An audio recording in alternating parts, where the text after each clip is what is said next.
Since the year 2000, 24 of the last 25 World Series champions have ranked in the top half of Major League Baseball in payroll.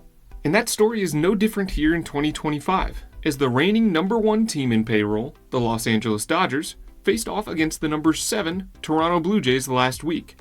Since the turn of the century, only one team, the 2003 Florida Marlins, has pulled off a miracle from the bottom half, coming in with the 5th lowest payroll the season they won it all. So, does money buy championships, or is there something deeper hiding behind the dollars? Today, we're diving into the numbers and the blueprint behind baseball's biggest winners, from the analytics departments to the dugouts to the checkbooks.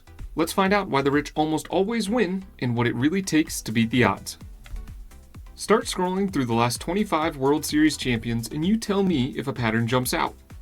The 2000 Yankees, first in payroll. The 2000 Red Sox, second. The 2016 Cubs, third. The 2020 Dodgers, first. The 2023 Rangers, seventh. The average World Series champion since the year 2000 has ranked 8th in payroll. And if you look back through only 2010, there have been only 3 champions that have ranked outside of the top 7 in payroll. Sure, there are exceptions. The 2003 Marlins were 25th. The Phillies in 08 were 12th. But more often than not, championships don't come from the bargain bin. They are the teams deciding to go all in on the field. Baseball doesn't have a salary cap, but it definitely has a spending floor when it comes to winning it all. For those of you who are unfamiliar, unlike the NFL or NBA, Major League Baseball has no salary cap. That means that there's no hard ceiling on how much a team can spend on their players. If a billionaire owner wants to shell out $400 million on payroll, there's nothing stopping them. Well, almost nothing. Instead of a cap, baseball uses a luxury tax system. It's called the competitive balance tax, and it kicks in when a team's payroll crosses a certain threshold, which sat around $237 million in 2025. If you go over that line, you pay a fine. If you go over that multiple years in a row, that fine gets a lot bigger. Some teams treat it like a soft cap. Others, like the Dodgers or Mets, are willing to eat the cost for a shot at a ring. The bottom line, there's no salary cap, which makes for a large discrepancy each year when it comes to the teams that have money and teams that do not. In 2025, the lowest spending club was the Chicago White Sox, who spent just above $78 million on their roster. The number 1 team, as we mentioned before, was the Dodgers, spending a whopping $350 million. There's no wonder the Dodgers won almost 100 games, while the White Sox lost over 100. The difference in the quality of player you can buy with that amount of money is massive. Speaking of salary caps, have you seen the new caps available on the Simple Sabermetrics shop? We've got 2 fresh new styles for you guys that you can find on the site, or the shop tab right here on the channel.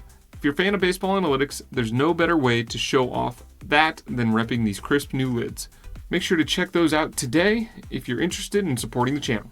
So, why does this happen? How did we get here? In a 162-game season, players break down. It's just a fact. You need to have the depth to make it through the season in order to have a shot at winning when it counts.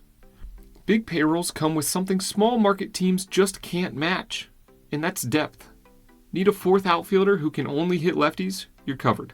A high leverage reliever who's still throwing 98 at the end of the season? Done.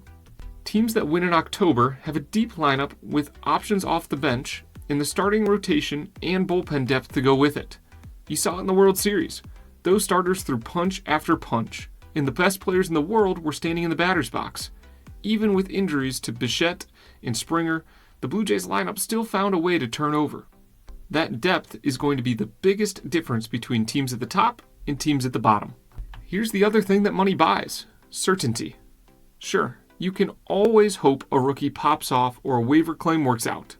But the stars, or proven vets, what you're buying is predictability. The best players available in the offseason or at the trade deadline are always going to be expensive. Some of those players have good stuff, some of them have good stats, but the ones worth hundreds of millions of dollars always have both. And the teams willing to fork up that cost have been the ones to win it all over the last 2.5 decades. It's not just about having good players, it's about knowing what you're getting. The higher the payroll, the lower the variance. But here's the twist. Teams like the Astros, Dodgers, and Yankees don't just spend big, they also spend smart. They invest in player development, nutrition, analytics, scouting, biomechanics. every edge that they can find.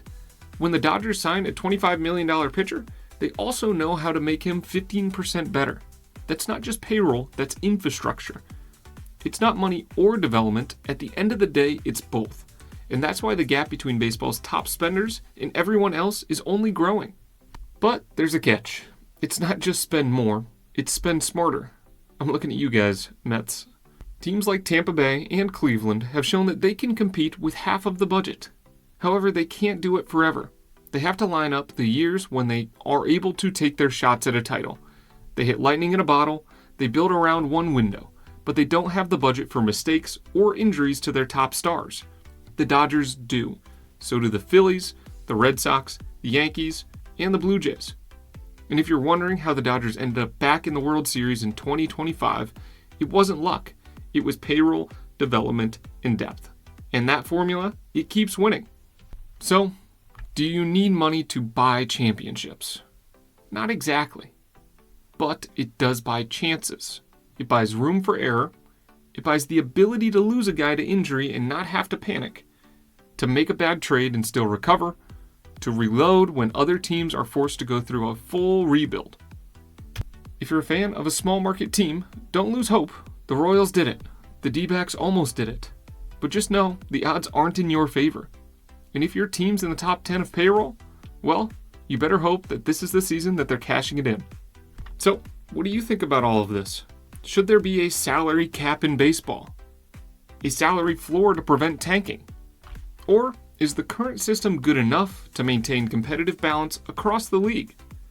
I'd love to hear your thoughts in the comment section down below. If you love content like this and want to see more, don't forget to like, subscribe, and check out that simple Sabermetrics shop.